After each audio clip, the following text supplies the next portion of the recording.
ये कहानी एक ऐसे शख्स की है जिसने एक पूरा का पूरा राज्य बना दिया। लेकिन ये कहानी उस शख्स से शुरू नहीं होती। ये शुरू होती है उस समस्या से जिसे हल करने के लिए शायद वो पैदा हुए थे। जरा सोचिए, एक ऐसा साम्राज्य जो 1000 साल से फल फूल रहा था, लेकिन फिर 1568 में सब कुछ बदल गया। ओडिशा ने अपनी आजादी खो दी। ये एक शानदार युग का अंत था और कह सकते हैं कि एक अंधेरे दौर की शुरुआत। तो ये बिखराव हुआ कैसे? चलिए समझते हैं। जैसा ये टाइमलाइन दिखा रही है, 1568 में साम्राज्य तो खत्म हो गया, लेकिन उसके बाद सदियों तक उसे टुकड़ों में बांटा जाता रहा। देखिए, 1765 में दक्षिणी हिस्सा चला गया मद्रास प्रेसिडेंसी में। फिर 1803 आते आते उत्तरी और पश्चिमी हिस्से बंगाल और सेंट्रल प्रोविंस में मिल गए। नतीजा, उड़िया बोलने वाले लोग अपने ही घर में अलग अलग जगहों पर माइनॉरिटी बनकर रह गए। और इसका असर क्या हुआ? असर ये हुआ कि एक संस्कृति टूट रही थी, एक भाषा अपने वजूद के लिए लड़ रही थी और एक पूरी कौम के पास अपना कोई सियासी घर नहीं था। उड़िया पहचान ही दांव पर लग गई थी।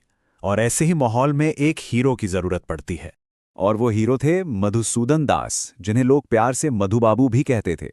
वो उस चुनौती का जवाब थे जिसकी हम बात कर रहे हैं। उन्होंने एक के बाद एक ऐसी दीवारें तोड़ी जिनके बारे में कोई सोच भी नहीं सकता था।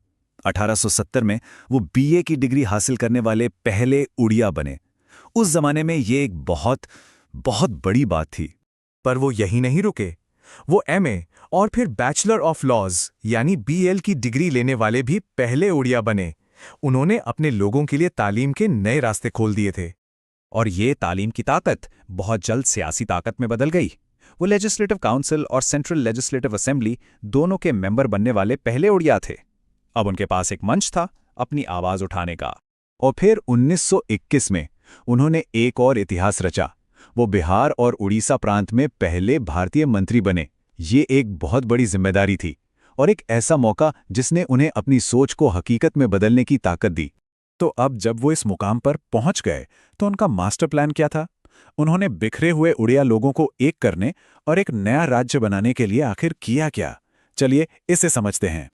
उनके प्लान का सबसे पहला, सबसे जरूरी कदम था 1903 में उत्कल सम्मेलनी की स्थापना। ये कोई पॉलिटिकल पार्टी नहीं थी। ये एक ऐसा संगठन था जिसका सिर्फ एक मकसद था, उड़िया लोगों में अपनी पहचान को लेकर चेतना जगाना और जितने भी उड़िया बोलने वाले इलाके हैं उन्हें एक साथ लाने की मांग करना। ये एक आंदोलन की बुनियाद थी।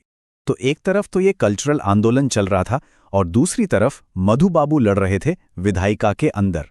उन्होंने 1913 के ओडिशा टेनेंसी एक्ट में किसानों के हक के लिए आवाज उठाई। और ये देखिए, 1888 में ही उन्होंने उस जमाने के दमनकारी नमक टैक्स के खिलाफ लड़ाई छेड़ दी थी। जब संबलपुर की अदालतों से उड़िया भाषा को हटाने की कोशिश हुई तो उन्होंने उसका जबरदस्त विरोध किया। और तो और मशहूर जगन्नाथ मंदिर केस में भी उन्होंने कामयाबी से पैरवी की। उनकी हर एक लड़ाई उस नए राज्य की नींव का एक एक पत्थर बन रही थी। लेकिन यहाँ एक बहुत जरूरी बात समझनी होगी। मधु बाबू जानते थे कि सिर्फ सियासी एकता से काम नहीं चलेगा। उनका मानना था कि असली आज़ादी के लिए आर्थिक आत्मनिर्भरता, इकोनॉमिक स्ट्रेंथ बहुत जरूरी है। ये सोच उस वक्त बहुत आगे की थी।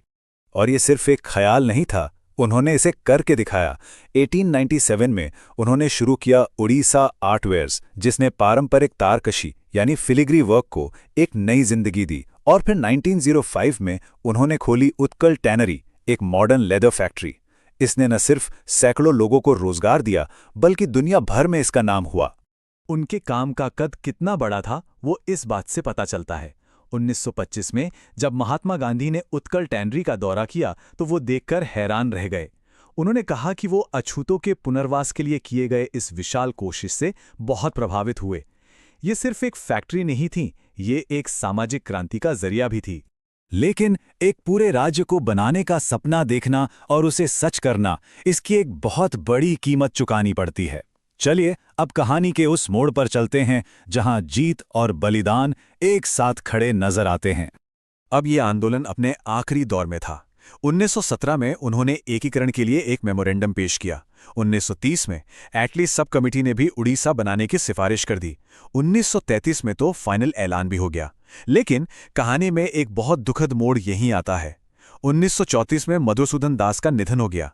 ठीक 2 साल पहले जब 1936 में उनके सपनों का राज्य उड़ीसा आधिकारिक तौर पर बना, वो अपनी जिंदगी की सबसे बड़ी जीत को अपनी आंखों से नहीं देख पाए।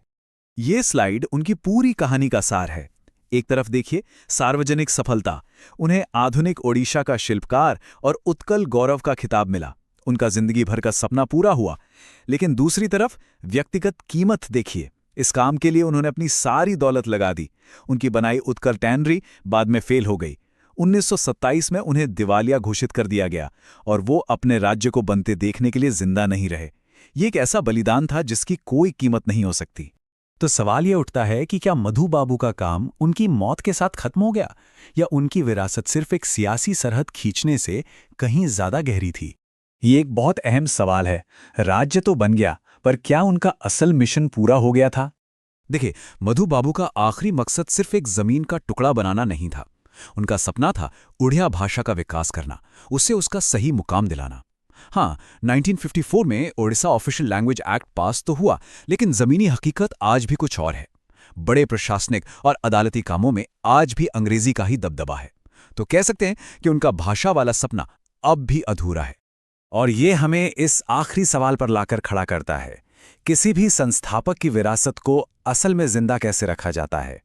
क्या सिर्फ एक दिन उनकी जयंती मनाकर, या फिर उनके अधूरे सपनों को पूरा करने की जिम्मेदारी उठाकर? मधुसूदन दास की कहानी हमें यही सोचने पर मजबूर करती है।